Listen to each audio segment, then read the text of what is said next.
Personal সমস্যা, এগুলো সমস্যা আরও পরে আসবে। ভাই আমি তো আনঅফিসিয়াল কথা বলতেছি। আপনি আমার কাছে এক্সট্রা কোনো ফায়দা পাবেন না।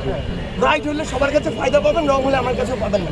সেই জায়গা থেকে আমার সাথে সাপোজ এটা বলতেছি, আমার সাথে যে কারোর সাথে একটা সেলফি তোলা বা একটা গাড়ি হাত দিয়ে এগুলোর প্রয়োজন নেই। আমার মনে হয় যে আমাদের ধীরে ধীরে ওই ব্যক্তিত্বটা গঠন করা উচিত যে আমি ইটসেলফ একজন লিডার।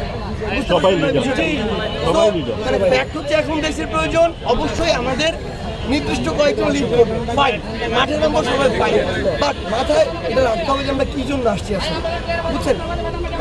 এই যেগুলো বলতেছি সব কিছু নর্মাল হোক, তারপর হয়তো একদিন আমরা আসলেই করি, বাট এখন না। এটা হচ্ছে আমার মনোযোগ থেকে ডিস্ট্র্যাক্ট করছে। যেমন এখানে আমি একটু কথা বলতে আসছি, ওইখানে যে তিনজনের সাথে আমি কথা বলতেছিলাম, ওরা কিন্তু আপনাদেরকে পরামর্শ দেয় যে কোন দিকে গেলে কি হবে, ইন্টেলেকচুয়াল কিছু মানুষ দরকার যারা আমাকে রাষ্ট্র প্রত্যেকটা মুভ কিভাবে হওয়া দরকার। সো যখন যে স্পেসটুকু চাইবো কাইন্ডলি দিবেন, ঠিক আছে ভাই? ওনার সাথে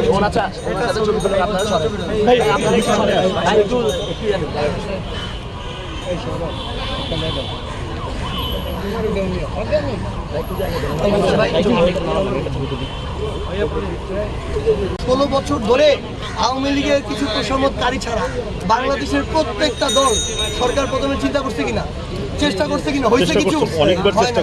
সো আমাদের ওই ইন্টেলেকচুয়াল পার্সনস আছে, আমাদের ওই লিডিং পার্সনস আছে, ওই ফ্রন্ট পার্সন আছে, আর আপনারা আছেন। সো আলটিমেটলি আমাদের ওই সময়টা দিতে হবে এগুলো মেনটেন করার জন্য। আপনারা মনে করছেন আমরা মানুষ রাস্তায় থাকি, বিলিভ ইট অর নট, রাস্তায় থেকে যখন প্রোগ্রাম করি পিছনে তার চেয়ে বেশি সময় কাজ করতে হয়। মাঝে মাঝে কিছু পলিটিক্যাল লিডার বলে না যে আমরা 3-4 ঘন্টা ঘুমাই, তখন হেসে উড়াই দিচ্ছি, বাট এখন মনে হচ্ছে এটা সত্যি।